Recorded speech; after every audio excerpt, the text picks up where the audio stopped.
Well, Nate, are you worried about the serious situation? I heard you talk about this with Dave, with Eddie. Are you worried about the serious deal falling through and you having nowhere to do this show? Yes. Okay. Okay. I'm going to do it anyway. I'm going to do it if it's just in my room. You can do it with us. We'll put you on our YouTube channel any day. You guys can do the show. That's fine with me. I'd like, something. My son said something. My son's got a lot of street smarts, and he knows me.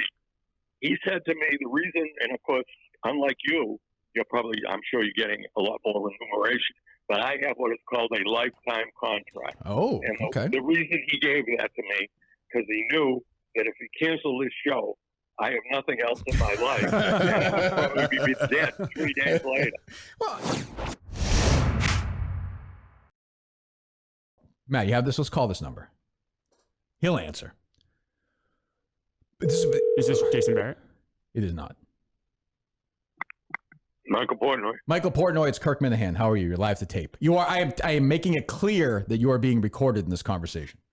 That's good to know. How are you doing? I'm doing all right. How are you doing? I'm doing fine. Did you see this story yesterday about your son potentially violating insider trading laws?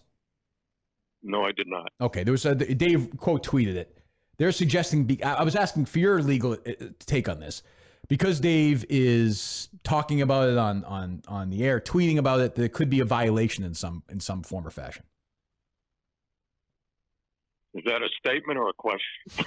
It's both. Just can we have a conversation back and forth about this? Look, I'm not stupid enough to present myself as being any kind of an expert. By the way, I don't mean to interrupt you, but I am saying that this is a ridiculous charge. By the way, I am defending Dave on this for the record. But go ahead. That's appreciated as an employee of Barstool. I do the best I can. Yeah, well, no, you should help him. If it's a question of as his father, do I defend him? Yes, as his father, as his attorney, I am not confident to give an opinion on that. What is the status of the? So I spoke to my lawyer a little bit, and then Erica called me a little bit as well. We are now. In front of the Massachusetts State Supreme Court in Barstool, Minihane v. Curtatone. What is your take on why this has got to this level? Why? Why? Yes. Those are two questions. Well, no. Let me try to do the best I can to answer your question. Okay, thank you. Why?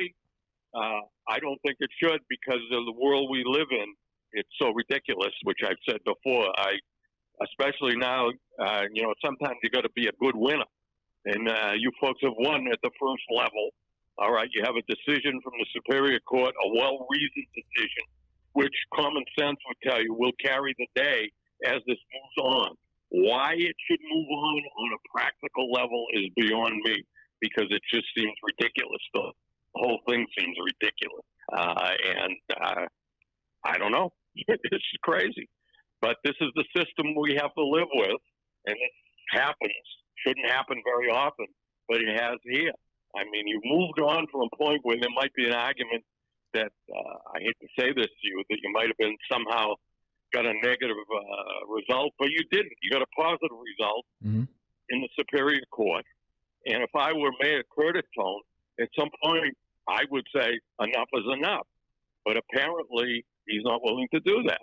And I think anybody would say that when you win in the Superior Court with a written decision from a judge who took some time to write the decision seems pretty reasoned to me. And I obviously agree with both as an attorney and as a father. And not your father, obviously. No, just but as a friend, Mike, as a friend. Are we friends? I'm still waiting for my apology. Well, I'm not going to apologize. I'm going to apologize because you had toilet paper on your shoe. I'm not going to apologize. That's for a year and a half ago. Can we move on? That wasn't a year and a half ago. You have no evidence that. By the way, do you have any evidence? I want to say. Go ahead, please. Go ahead. No. I want to say. I thought of you the other day. I'm going to tell you why. Sure. I saw the soon-to-be ex-president of the United States. I couldn't believe this. Boarding an airplane with toilet paper on his shoe. I saw that. I thought of you as well. I'm sure you did. Which you had paper on your shoe as you walked away. Why? I mean, what? This is not. I mean, I've done it. This is not a terrible thing. Except for one thing. Sure. All right. You already. I got it through your minion. I think your right hand man told me that there was an apology on the way. Steve Robinson said that? Ago. Yes. Oh, well, I would Why apologize. don't you check with him? Let me tell you something. Sure, go ahead. I'm going to make you an offer you can't refuse. Okay, I'm on All here. right. Yeah, go ahead. All right. If he tells me that he never said that to me, all right, If he was then lying, I will agree. Then well, I don't want to. He lies. A liar. He lies. He lies. lies. He lies. All right, but if he tells me he never said that to me, then I'm not going to agree that was the case. But I won't bring it up again. Oh, but I don't see what you're. I mean, it happened. It's a part of history. That'd be like saying Gettysburg. The Gettysburg Address didn't happen, or like these things happened. You had paper on your shoe walking away in Woburn that day. I saw. I'm not going to. It would be insulting to you to apologize. It happened. It doesn't make you any less of a man, a father, a husband, or a lawyer. You're great at all those things. If the main thing that comes out of this case is, which you won at the first level, you had very good representation. I expect you're going to win as this thing moves forward. I certainly believe that. If the main thing that comes out of this is that I might have had toilet paper in my shoe, sounds like a confession. Well, is there a chance? Is there a chance that this could actually that I could be seeing Kavanaugh and Barrett and the whole crew like 4 or 5 years down the line? Which case are you talking about? The toilet paper or your paper? The toilet paper case, I think, is going to be, could be a civil case one day. But do you think there's a chance that this could be in front of the actual? I have. I'm sorry. Yeah, go on. Do you think it'd be in front of the actual Supreme Court one day? God, I hope not.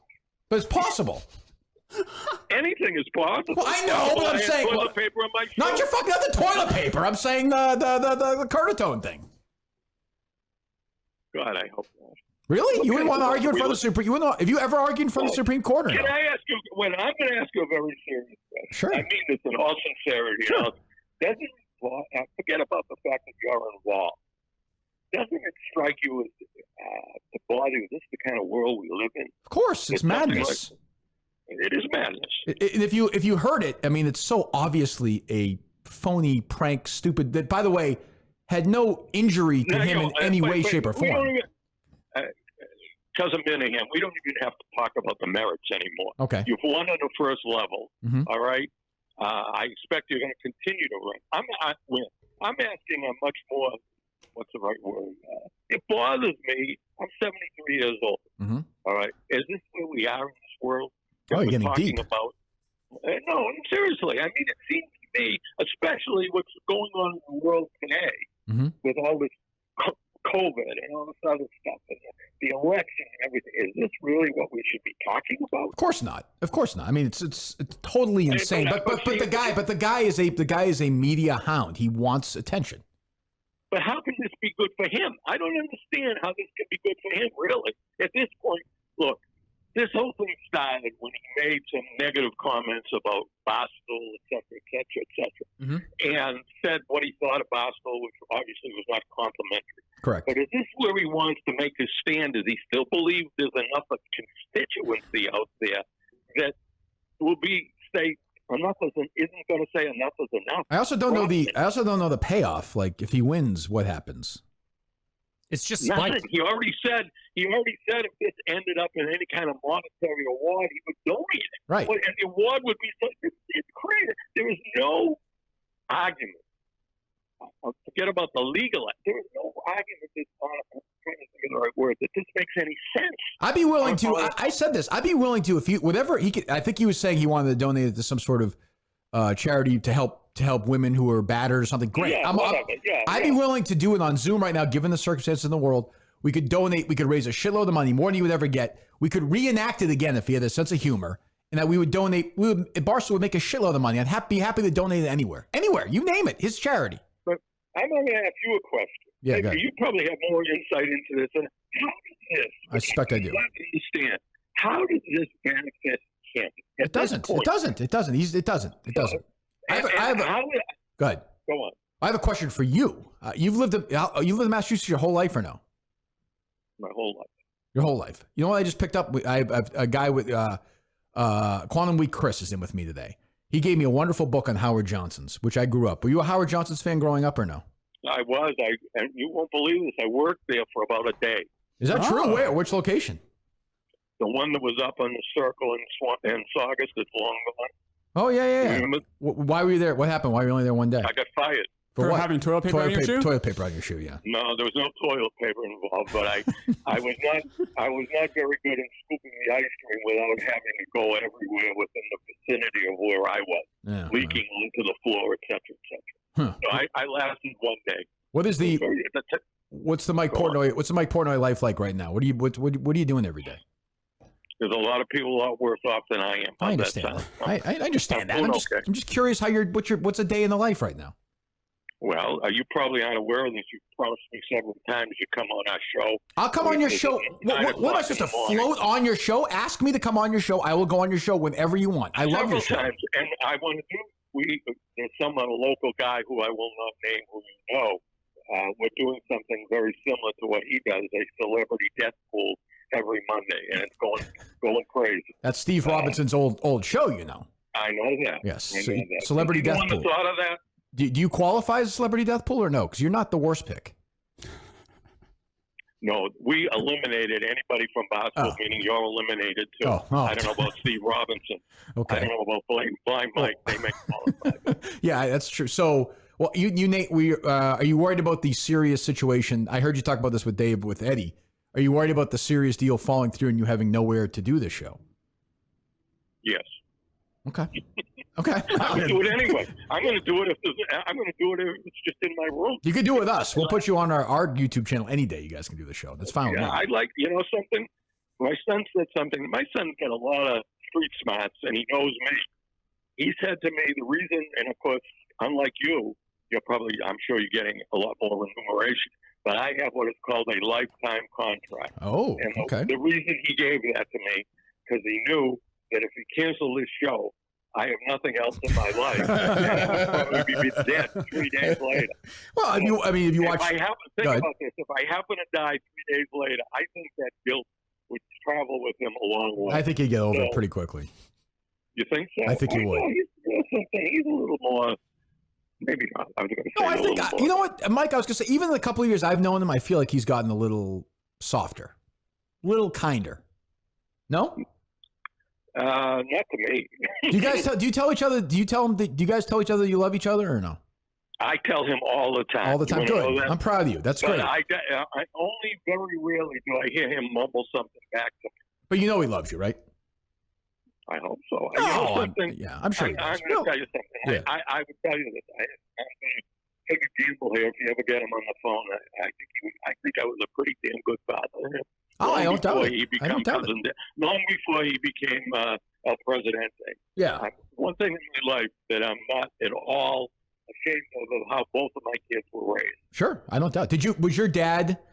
Because like my dad didn't tell me he loved me too much, so I tell my kids I love them probably too much on the other side. Was your dad not particularly affectionate, or did he tell you he loved you? I wouldn't say he wasn't affectionate, but in those days, yeah, it was different, right? We're talking about a long time. But my father was a good father too. He had his issues, But I mean, I certainly don't have anything but good feelings about my parents, my father and my mother. I don't, that's all I can tell you. But we're talking about now. We're talking about a long time. Well, I don't know. I find this stuff interesting. You know me. I find this stuff interesting. That's all. I don't know. I like you. Well, I find it you interesting. That's all. Okay. You're talking to somebody now, and I always think I don't feel. I don't know if you can say this, but I don't feel that my parents did anything negative to me that has affected who I am as a human being today. All right. What more can you say about your parents? Well, that's true. I mean, but I would say that like you can't, being a parent, you can't overestimate how much what you do controls the life of your kids, even when they're adults. The way you raise them, it's always. I agree with that. Going back to my parents, I want to say one thing too. We're getting very. Let's get the record. Let's get the record clear on this. Go ahead. Yes. Well, your parents, I know they passed away. They expired. They were probably a little younger than my parents were, who obviously have both passed away. Mm-hmm. But my parents were raised in the Depression. Yeah. Okay. My father, especially my father, thought that the most important thing was to have a guaranteed paycheck every week. If I could have got a job working at GE, all right, he would have thought that was on the post office. He would have thought that was the best thing that could happen. So he didn't really even want you to go to college, or no? Look, when you're a young Jewish guy, Right. Even back then, you were expected to go to college. Yeah. The question would be, what do you do when you get out of college? You look for some job that will pay you a guaranteed check every week. Right. That's what. And my father especially, lived under that feeling that security, financial security, was the most important thing. And then I will say, to go back to what I said a minute ago, getting very serious there, that issue about finances and wanting financial security, that has rubbed off on me to some extent. Not like my dad, but look at my son. My son, could anybody be more opposite than that than my son? It's true. Even the insider trading. Yeah, insider trading. He's an entrepreneur. He has a great sense of what, like I said, in some ways he's the smartest dumb guy and the dumbest smart guy I've ever met. Like he's like, he'll tell you he doesn't read books, but yet he has a great sense of what, like I had this new idea that I pitched him a couple of months ago and he was all excited about it. He has a good sense of what's going to work and what doesn't work. And that goes a long way. Yeah.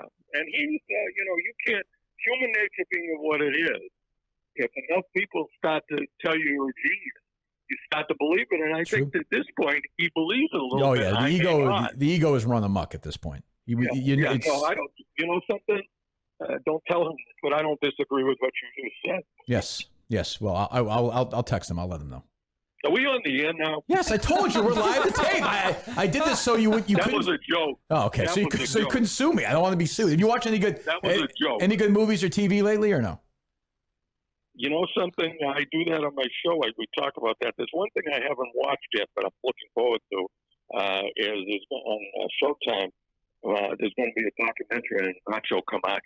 I saw the trailer. I saw the trailer for that. Yeah, there's a documentary on John Belushi on there right now too. I saw that already. What'd you think? I saw it. It was good. Yeah, it was pretty good. It was a little. I thought it was a little overpraised. Did you guys see it or no? I haven't. No, it was good. It was. You know what it was though, Mike? It was like the audio was not great on it. Did you have that problem? Yeah. Yes. We're old. When that happens, like the toilet paper issue, I usually think the fault is on my end. True. Yes. No. This was. Yeah. But it was good. It was good. Yeah. I try to watch as much of that stuff as I possibly can. There are very few. I'm watching something on Ronald Reagan right now. I don't love that. I know that fits more your political ideology. It's a little too. It is. Wouldn't you say it's a little too to the left though? I mean, it's kind of ridiculous. What, the thing with Reagan? Yeah, on Showtime. Yeah, it's totally leftist. I mean, it's like nuts. In what sense? Well, I mean, they make it out to be the worst person, like worst president of all time. You know, it's like. The thing is, probably I don't. Although I'm not a Trump guy or anything close. But when I watch things like that, when you get to be my age, I get different things. I know what you're saying. I know what you mean by that. And I'm more interested in it goes back now a number of years, and just to look at the way things were. I just got through watching Fargo. With Chris Rock? Yes. Yeah. I haven't seen it. Was it good?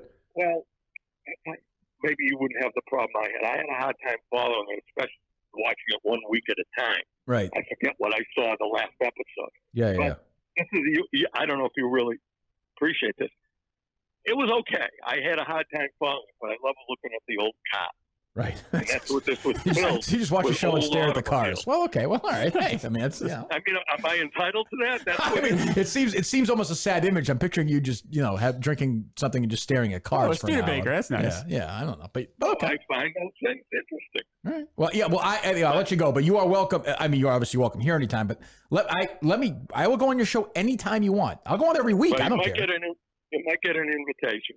All right. But so far, my invitations go to Steve. They go nowhere. Well, I will send. You have Minihane on my show. You have my number, don't you? I don't think so. Well, Well, you're one of my lawyers. I would hope you have it. Yeah. Well, you know something. I have kind of backed away from that because you've been so successful, you and your lawyers, with this. I don't know that you really need anything that's going to be said now into the future has already been said. As far as I'm concerned, I really don't have anything to add. Oh, there you go. I just texted you my name. There you go. You got my number. I'll talk to you later. All right. Thanks for calling. All right. See you, Mike. Just please, before we keep talking. That's a thoroughly enjoyable conversation, though.